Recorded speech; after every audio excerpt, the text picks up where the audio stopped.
अस्सलाम वालेकुम फ्रेंड्स, मेरे चैनल में आपको खुशामदीद। आज हम बनाएंगे ताज़ा आलू बहारा की बहुत ही मज़ेदार और खट्टी मीठी चटनी। तो हम इस मज़ेदार सी रेसिपी को बनाना स्टार्ट करते हैं।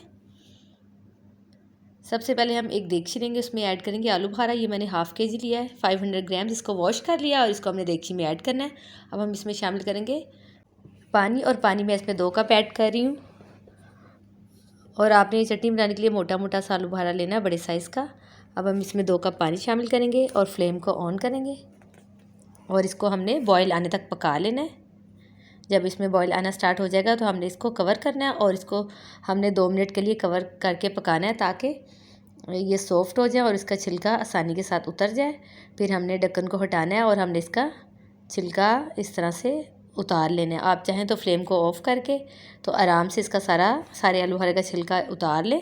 चाहे तो आप इस तरह से ही आंच को लो करके भी इस तरह से चिमटे की मदद से सारे इसके छिलके निकालें। आराम से उतर जाएंगे क्योंकि सॉफ्ट हो जाएंगे। और आप ऊपर से इसको स्पून की मदद से या चिमटे की मदद से पकड़ेंगे तो इस तरह से निकल जाएंगे। सारे छिलके मैंने निकाल लिए हैं और फ्लेम को मैं दोबारा से ऑन करती हूँ। अब हम इसमें शामिल करेंगे 1 चाय का चम्मच नमक, 1 चाय का चम्मच इसमें मैंने कुटी लाल मिर्च शामिल किया और इसको हमने ऐड करने के बाद गाढ़ा होने तक पका लेना है। इसको हमने 10 मिनट तक पकाना है ताकि ये आलू बहारा भी अच्छे से गल जाए और सॉफ्ट हो जाए और इसका कुछ पानी भी ड्राई हो जाए और ये थोड़ा सा थिक हो जाए।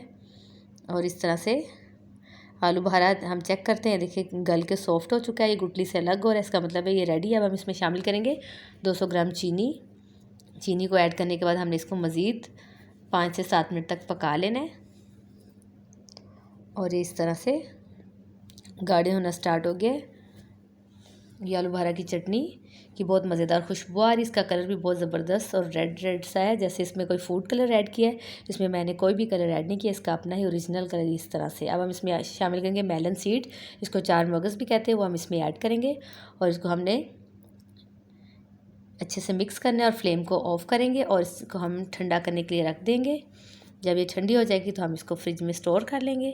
इंशाल्लाह फिर मिलेंगे किस नेक्स्ट रेसिपी में। Stay safe. Thanks for watching my video. आप मेरे चैनल को सब्सक्राइब करें, लाइक करें एंड शेयर करें और बेल आइकन का बटन भी प्रेस कर दीजिए ताकि मेरी आने वाली हर वीडियो आपको सबसे पहले मिल सके। Thank you.